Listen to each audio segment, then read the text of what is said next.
Anyway, so yes, fucking Colin Trevorrow has been replaced for episode. Sorry, I took a little bit of notes for episode 9. Thank God. Hopefully, Colin never sees this. I hope he never sees this video. But thank God. Thank God he's been replaced. Jesus. I've never been so happy in my entire life. Listen, ever since, like, when they announced JJ for episode 7, I was like... and then they announced Ryan Johnson, who I've been loved, particularly because of Brick and Looper. I was like... But then, when they announced Colin Trevorrow, whatever, yeah, his filmography just... I mean, granted, yes, there's been people with lesser filmographies who've made extraordinary things or who have extraordinary potential. Like Shane Carruth. I'm fucking obsessed with his films, and I mean, technically speaking, Shane Carruth has only made Upstream, Color, and Primer, you know, but I think he has massive potential. I think that motherfucker could be the next Stanley Kubrick if he just had more money, sadly. But where the fuck was I going with that? Oh, yeah, Colin Trevorrow, like, you know, when you look in his filmography and all you really see is Jurassic World that stands out, that's not good.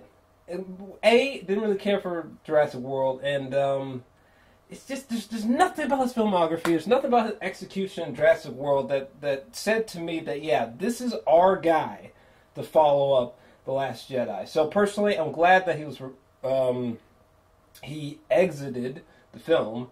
I don't know all the particular specifics about why he left the project, because I don't care. I think he was the wrong choice. Now it's just a question of who the fuck is Kathleen Kennedy gonna rope up and lasso next.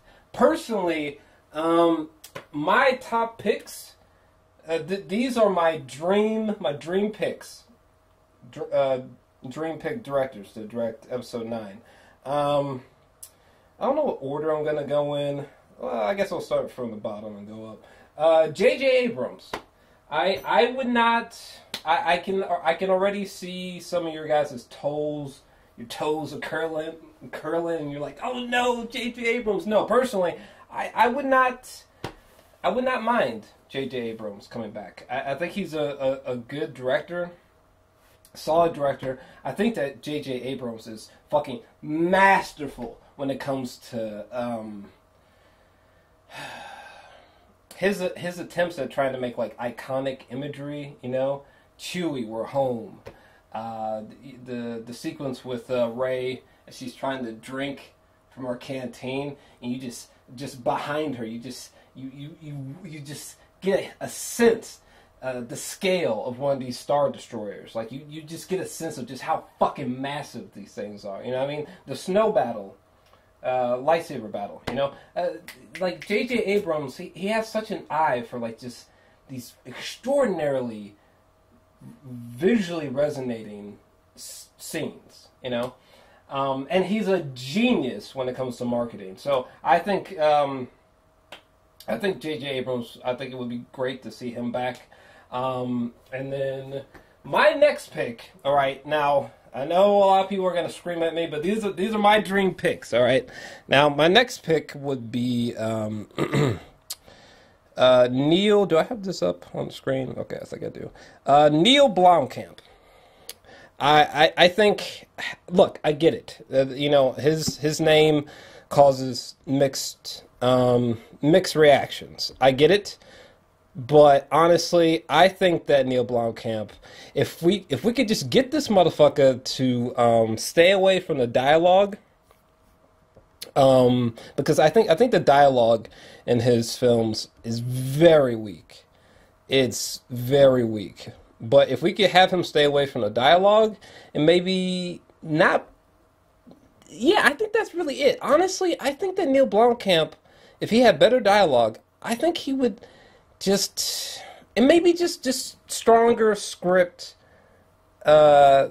execution, you know, better script work from him. I think he would just oh my God. Because I'm telling you right now, from a technical standpoint, visually, soundscapes, I think just visually and sound effect wise, especially when it comes to VFX, oh my God. Neil Blomkamp is just on a whole other level. Just on a whole other level. All of his films are astounding on Blu-ray and probably in 4K as well. But just like literally exceptional.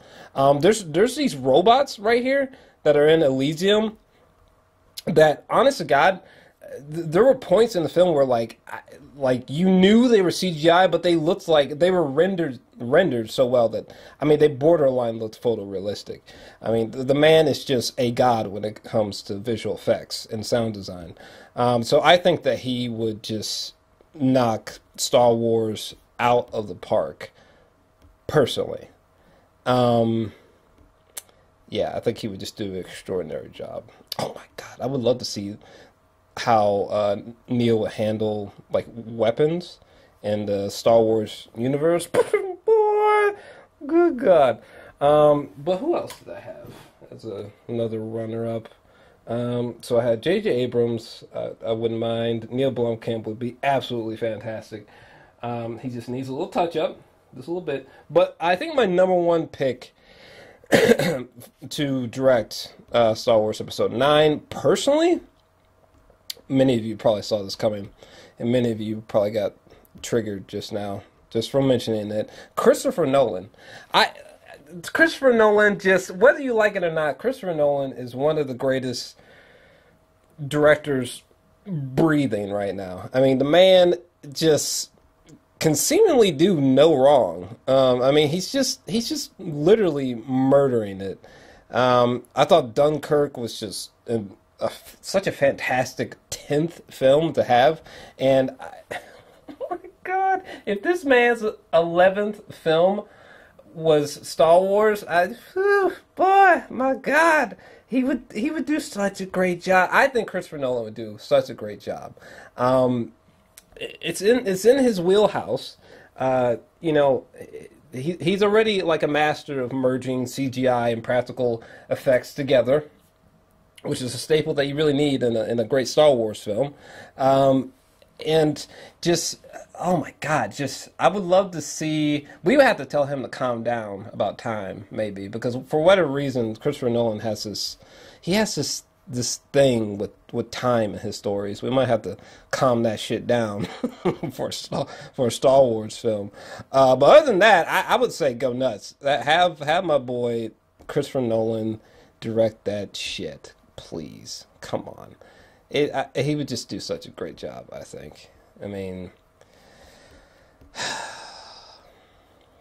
it's probably never going to happen, but I think he would do such a great job. But those would be my top picks to direct episode 9 for me personally.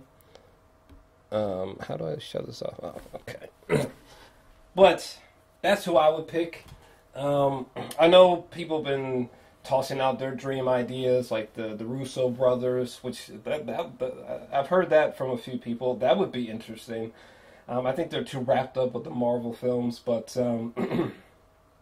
I think the only other... Oh, someone mentioned Denis Villeneuve, the guy who's directing the upcoming Blade Runner film.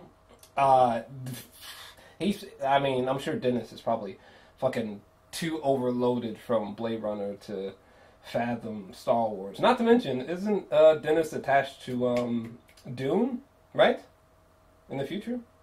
That's what I last heard anyway, but I think the only other person who I'd be like, oh, maybe, would be Steven Spielberg. I'm not sure, like, where Steven Spielberg is with that Ready Player One thing, but I think... Yeah, I think Steven Spielberg would be... I mean, listen, even though Christopher Nolan is my favorite living director, I mean, if we're looking at the scoreboard, Steven Spielberg is still the greatest director breathing today. Like, if we're talking like stats, honors, influence, okay, yeah. Steven Spielberg is still the best breathing director on the planet at the current time. Personally, in my opinion, from 1975 to 2002, this is what I like to call the golden age of Spielberg. Anything outside that window, are there good films outside that window? Yeah. Are there really, really good films outside of 1975 all the way through 2002? Yeah, like War, what was it? War of the Worlds or whatever. When the fuck was that? Like 2005, 2007 or something. I think it was 2005. Some shit, right? Okay. Yeah, there's some good films, but yeah, 1975 to 2002. That's the golden era of Spielberg. Like specifically where in 2002, Minority Report. I think that Minority Report was the last just fucking fantastic Spielberg movie. In my opinion. Just me talking, okay? I love Catch Me If You Can, which, for the record, Catch Me If You Can, is that what it's called? I think it's called, yes. Catch Me If You Can and Minority Report came out in the same year. Like, one came out in June and the other one came out in December. Like, what the fuck? That's crazy. They're such great movies. But, yeah, Minority Report, that was the last great film. Like great film from Spielberg. So that kind of worries me a little bit. I think that Spielberg's finest effort, you know, outside of my golden age, is probably like Lincoln, I suppose. But so that kind of concerns me. But it is Steven Spielberg, so I mean, it's not like if tomorrow they announce that Episode 9 being directed by Steven Spielberg. It's not like I'm going to be like, oh, gone. But you know, I have that slight hesitance because that golden period I was talking about. But anyway, also another thing that comes to mind is that I'm very curious if, because I think they were going to start production on this film in 2018, and then to release the film like in 2019. I think like May 24th of 2019. So I'm curious if the release date's been pushed back, or they're just going all speed ahead, and maybe they already even know who the next director is for Episode 9. But yeah, that's kind of mostly my thoughts. I didn't realize I was going to get this deep into the topic. I thought this was going to be like a 30-second video, but actually kind of has some opinions about this because I love Star Wars. I think we're safe with The Last Jedi. Rian Johnson is... we got Colin out of there, thank God. So whoever they replace him with, whoever he gets replaced by has got to be the one for Episode 9, hopefully. Right? Right? Well, I guess we'll see. But, you know, what are your guys' thoughts about this? Let me know your thoughts down below.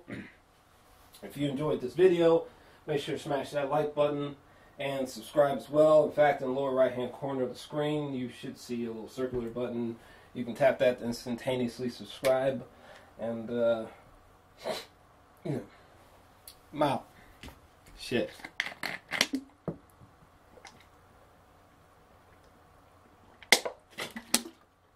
You gotta remember to drink your fucking water, people. You got to.